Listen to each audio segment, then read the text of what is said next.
स्वदेश दर्शन 2.0 योजना का आज वर्चुअल शुभारंभ हुआ। प्रधानमंत्री नरेंद्र मोदी ने जम्मू कश्मीर के श्रीनगर से 1400 करोड़ रुपए से अधिक की 52 पर्यटन क्षेत्र योजनाओं को लॉन्च किया।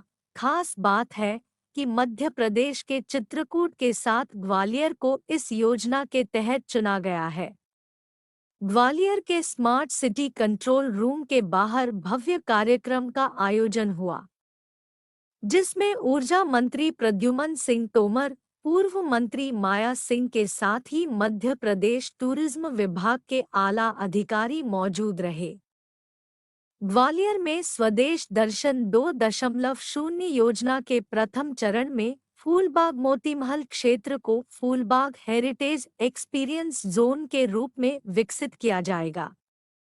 फूलबाग क्षेत्र में पर्यटन के अनुभव को बेहतर बनाने लगभग 17 करोड़ की राशि से पर्यटन मंत्रालय भारत सरकार की स्वदेश दर्शन 2.0 योजना के जरिए विकसित करेगा। देश भर में से पर्यटन को बढ़ावा देने के उद्देश्य से स्वदेश दर्शन 2.0 योजना के तहत मध्य प्रदेश से ग्वालियर और चित्रकूट को शामिल किया गया है। इस योजना के तहत ग्वालियर में पर्यटन सर्किट को विकसित किया जाएगा। इस योजना के प्रथम चरण में ग्वालियर के फूलबाग हेरिटेज एक्सपीरियंस जोन को चुना गया है। इस योजना के अंतर्गत इस क्षेत्र में स्थित मोतीमहल, बैजाताल संग्रहालय, गोपाल मंदिर, रानी लक्ष्मीबाई समाधि स्थल को पर्यटन सर्किट के रूप में विकसित कर पर्यटकों को लगभग 1.8 किमी के क्षेत्र को विटेंज कार के माध्यम से भ्रमण कराया जाएगा। वहीं मोतीमहल ग्वालियर में भी भारत सरकार की अन्य योजनांतर्गत संगीत संग्रहालय स्थापित किया जाएगा। बैजाताल के सामने फूड जोन, मूर्तिकला केंद्र, इटालियन गार्डन क्षेत्र का सौंदर्यीकरण और प्रोजेक्शन मैपिंग के कार्य भी किए जाएंगे। इस क्षेत्र के विकसित होने से यहां पर्यटन के विकास के साथ साथ रोजगार के अवसरों में भी वृद्धि होगी। ग्वालियर में आयोजित कार्यक्रम में मुख्य अतिथि ऊर्जा मंत्री प्रद्युमन सिंह तोमर का कहना है कि ग्वालियर में पर्यटन को बढ़ावा देने में यह योजना बहुत महत्वपूर्ण साबित होगी, क्योंकि इसके जरिए एक टूरिस्ट सर्किट ग्वालियर के अंदर ही तैयार किया जाएगा, जिसके जरिए ग्वालियर आने वाले पर्यटक ग्वालियर की ऐतिहासिक विरासतों को देखकर मन में उनकी छवि को सहज सकेंगे। प्रतिहार डायनेस्टी, महान राजपूत कुल, कछवाहा डायनेस्टी, तोमर डायनेस्टी और इस तरीके से हमारा जो पीरियड 18वीं सेंचुरी में आता है। इसके बाद इटालियन गार्डन को हम सुवेनियर स्ट्रीट के रूप में डेवलप करेंगे, जो कि हेरिटेज थीम पर ही होगी। सुवेनियर स्ट्रीट में आप ग्वालियर के फूलों की लैंडस्केपिंग की जाएगी। इसके साथ साथ यहाँ पर प्रोजेक्शन मैपिंग होगी, जिसके थ्रू हम ग्वालियर और फूलबाग की हिस्ट्री को डिपिक्ट करेंगे, जिससे इटालियन गार्डन में जल विहार और इटालियन गार्डन को फूलबाग जैसा बनाया जाएगा। जैसे कि सबको पता है फूलबाग, बट यहाँ कहीं भी सकेंगे और वापस आके टूरिस्ट इंटरप्रिटेशन सेंटर पे रुकेंगे।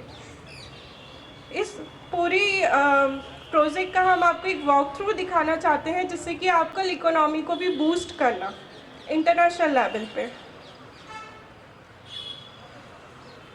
At the last, I want to thank District Administration Gwalior. आप सब भाइयों से, बहनों से और बच्चों से बहुत बहुत धन्यवाद देव और अंजलि जी इस प्रस्तुतिकरण के लिए। अब इसके पश्चात मैं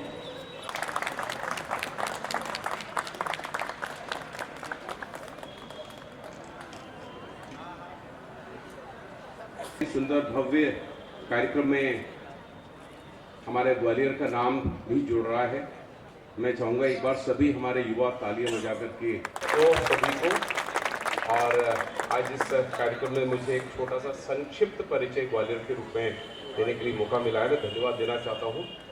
स्थान दिया जहाँ पर बड़े बड़े राजप्रसाद बनाए गए, मंदिरों के निर्माण हुए, स्मारकों के निर्माण हुए, और इसीलिए ग्वालियर शहर, ग्वालियर में नहीं, मध्य प्रदेश में नहीं, भारत में नहीं, पूरे विश्व में आज भारत दर्शन शुभारंभ किया है एक तरह से।